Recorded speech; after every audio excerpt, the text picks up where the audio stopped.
Alright, so some of you may have noticed in my last video, I mentioned at the end of it, I'll explain why it's required to attack Akashi for the game to progress normally toward the end. Well, that's true and it isn't.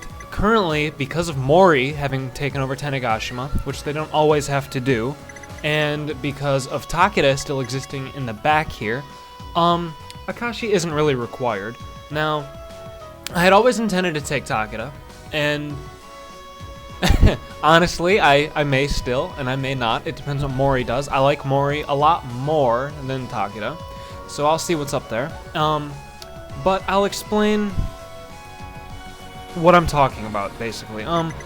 Because Tanegashima never declares war on you. They won't do it. They will stay neutral with you to the end of the game, and because of an army that enters the game later, known as the Demon Army, will not take over Tanegashima. There's a blitz that the Demon Army does, and you have to be bordering them for it to play out properly. If a vassal is there, they can't attack you, and they won't attack your vassal. So, if Tanegashima is here, and they won't attack Tanegashima, and Akashi is here, and you have the Tenshi sect vassalized, and Takeda isn't there because you've conquered them, the whole Demon Army is stored back here, behind a bunch of shit that it won't take over, and they can't get through. So, whenever you would say, take Akashi's territory, I'm not sure whether Akashi gets conquered by the Demon Army or not. They haven't when I've played, but they have a gourd, so I would believe that they could be taken over by the Demon Army. If you're confused about the Demon Army, don't worry about it. I'm just explaining what I meant previously. And you take over Akashi's territory, or it's possessed by the Demon Army, and you attack it. They have a five-segment blitz that will take place whenever you infringe on their territory at all. So that 5-segment blitz will just happen really awkwardly, and it's really fucking horrible for that to happen. So I wanted to make sure to avoid that, but I've taken some unnecessary measures, basically. I'm going to attack Akashi and I'm going to conquer them, but as long as Takeda is back there and I don't really interact with them, I won't have to worry about that blitz being fucked up because Takeda will be consumed by the Demon Army, and that's where the blitz will come from then. So, just to clarify that a bit, I don't know, I didn't really realize that was the situation in my last part, so now you know. Now you know. Now you have the power to know what I meant. Unless you don't know what the Demon Army is, then you're still in the dark about things, okay? But you're gonna find that out soon. I don't really know how soon is, so we'll see. But trust me, I'm a hero. I am a hero. Going through here, this is just some rudimentary fighting with Akashi. You can see that their forces aren't really scary or anything. They're just not a threatening army. They have some really funny stuff, though. I'll say it now. Toward the end of the game, or not end of the game, toward the end of your battle with Akashi, if it really drags on and they're stuck in their last territory, they'll recruit loads of patriotic children. It'll give you that message. Many patriotic children join the army. And then in the capital battle for Akashi, you'll see units of 10 out of 10 with children. And that's pretty sad. That's pretty sad. Not gonna lie, especially considering you just kill them. But, I mean, their leader, Akashi's leader, is a young boy. They allude to him being Koime's age in the story. So I assume he's 12 or 13, and he's not fit to lead. He's not fit to fight. I don't know the average age for battling in Sengoku Japan, honestly, but I'm pretty sure it wasn't 12. I don't think a 12-year-old would have a lot of control in a battle, you know? So, there you go. But yeah, sorry for that clarity issue. People in the know were watching my comments about Akashi being a requirement, wondering what the hell is this guy talking about? Well, it's just a really specific situation that you likely won't experience on your first playthrough. And I'm mentioning it because you might. I experienced it, and I hated it because it messed up the flow of the game. If you never see it, you never encounter it, that's perfect. You probably wouldn't seek something like that out either. But yeah, I'll explain the Demon Army more when it comes along, and I'll show you exactly what I mean when the Blitz takes place. It's similar to Takeda's. I mean, Takeda can't launch a Blitz on you if they're not bordering you, right? I don't know how that would happen, but you could force it to happen if you fucked around long enough. Nothing I'll ever do, maybe. Maybe it would be an interesting glitch, I don't know. I don't know how it works. But, here we go. This is the story with Akashi. They have quite a bit of unique, I guess, story segments related to them. Asaya, Sakura, Ashikage, they all have, every clan has its own little trials or problems or solutions to the Oda invasion, you know? They have their own little story element associated with them, I suppose, that you miss out on should they be taken over by someone else. Tanegashima's is pretty boring. They don't really have a ton going on, so them being taken over by Mori isn't a big deal. I mean, certainly groups like Takuga are very involved, you know? They have to be created from nothing, so that's interesting. Here he's getting desperate. Kazemaru is getting desperate, and I haven't really explained him much. He's a below-average warrior. He's not very good. There are loads of warriors in the game, as you know by now, and he doesn't shine at all. I think he has a cool character design, and I like him as a character more than most of them. I can see some of his actions being childlike. I can see acting like this when I was his age. Perhaps there are others who can see that as well. But when you get his character clear, his stats go up quite a bit. He can become one of the better warrior units in the game, I guess, for army battles. He stays fairly low level, I think.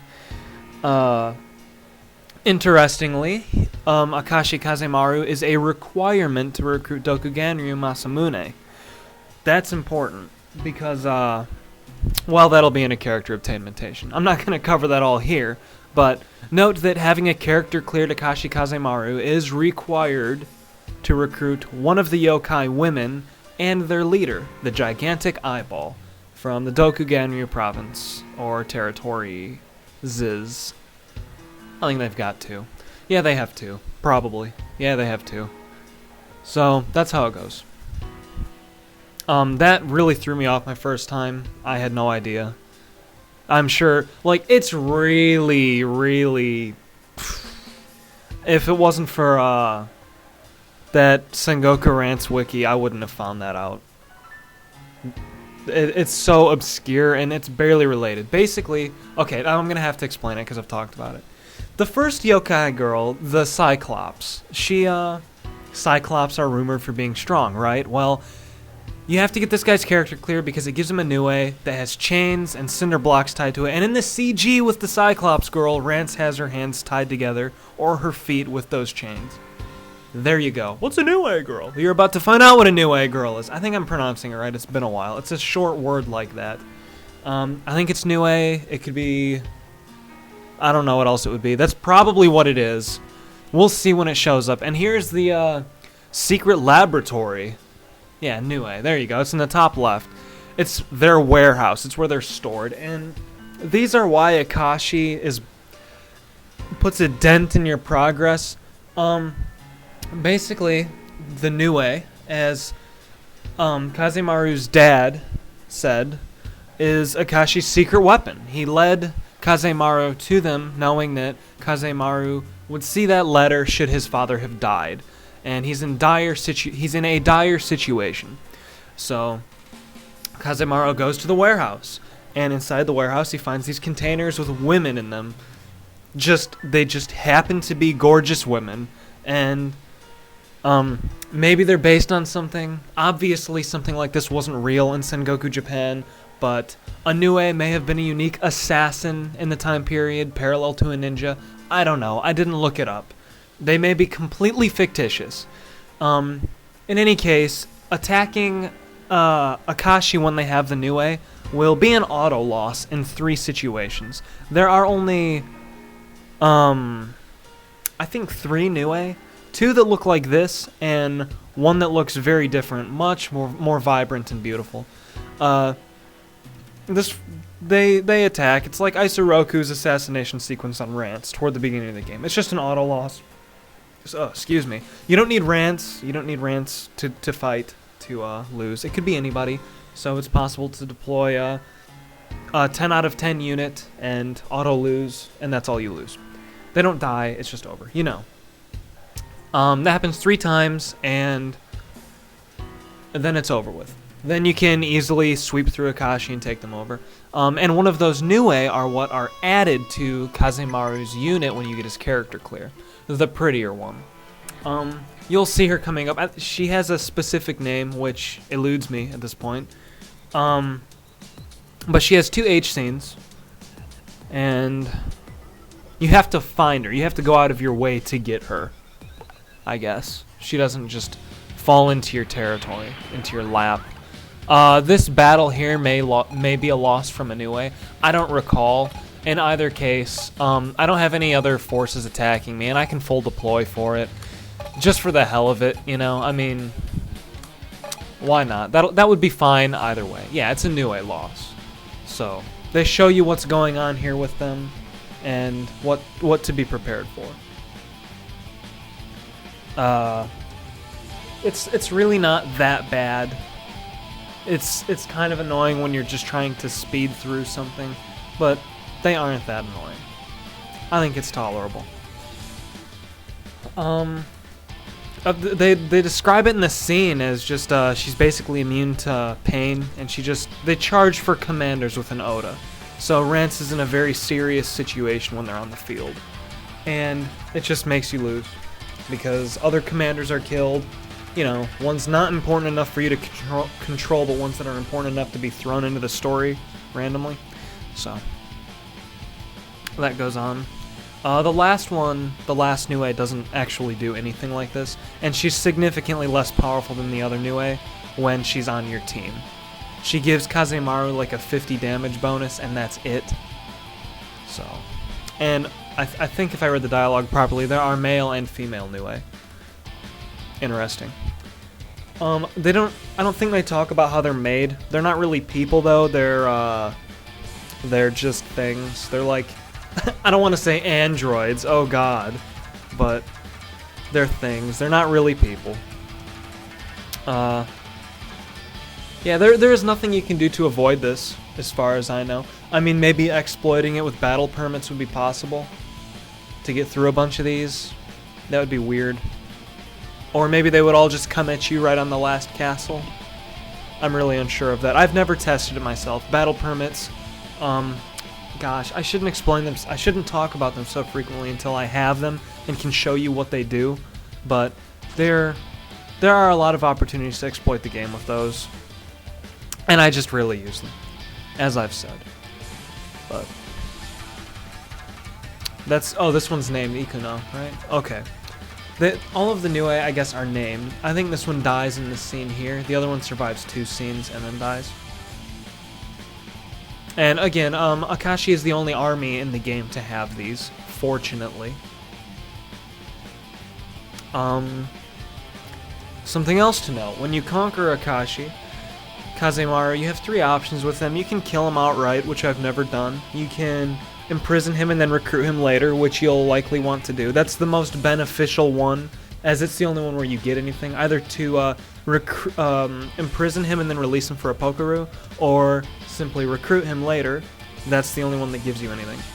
The third option is to apply a mustache to his face, which is probably a joke. I mean, it's funny, but I don't I don't get the reference if there is one.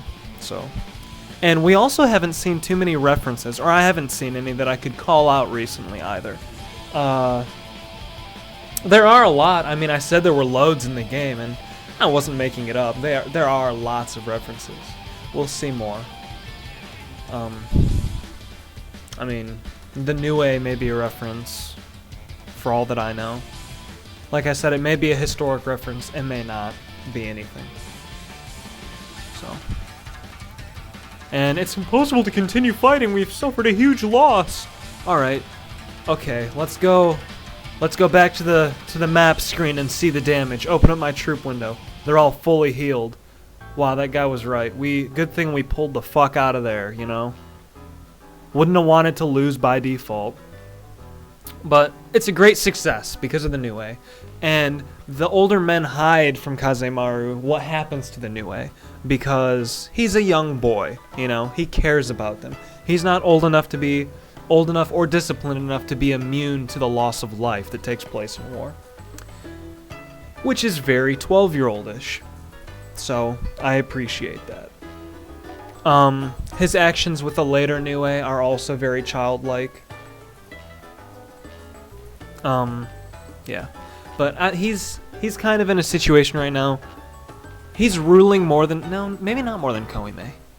I mean, Koime does all the economic duties and all of that shit with 3G. She's basically ruling Oda. Rance is just doing the war stuff. Akashi is probably in the same situation. And the older men are leading the war-oriented things. So, that's what I would think. I have no idea what the case is, though. They don't ever elaborate on that. Oh, let's see what we have here. Oh, this is a regular scene that happens. It's 3G lecturing Koime on Oda and whatnot. And this is kind of a funny scene because obviously what happened to Koime was, you know, sensitive with the boys and things. She would develop a fear for, you know, younger boys, as she should, as most people would in that situation, I think. So 3G tries to push her into marriage or something like that, and then he feels like shit because he's being stupid. And it's funny, because 3G is a laughable character, right? He is. He's a cell phone. He is a laughable character. Oh, I also didn't point this out. I'm just mentioning it now because I cut my own dialogue in the previous part that it happened. Because he's a cell phone, he can call other yokai, and in a scene in a past video, he calls Ikkyu, that little boy from Ashikaga, which implies that he may be a yokai. Yeah, that's all about that. I don't know. But Koime is pleased that 3G is there and able to protect her, that he would vow to protect her. I think that's cool. He wouldn't be able to do anything because he's an old man, and I don't think 3 heads leads to a very limber or agile form when in combat. But there are more scenes like this between Koime and 3G throughout the game, and more developed with Rance and Suzume, and if you've got them, Katsui and Renmaru. I don't think Kenshin and Isoroku are as involved. The 2 bits of text that they had at Hanoji are about all you're going to get from them. Outside of their routes, there might be a little more at the end of the game, but largely, after you go through that Hanoji event, they're treated as normal units, you know? Because up until that point, they could have potentially had their own route. That's why there are more story elements with Isoroku, and there are more story elements with Kenshin, and there are more story elements with Ran, because they could all potentially have their own route. That doesn't happen anymore. So, now you know. Now you know how to make video games. Or Eroge. Or Eroge. I don't really know how it's pronounced. So,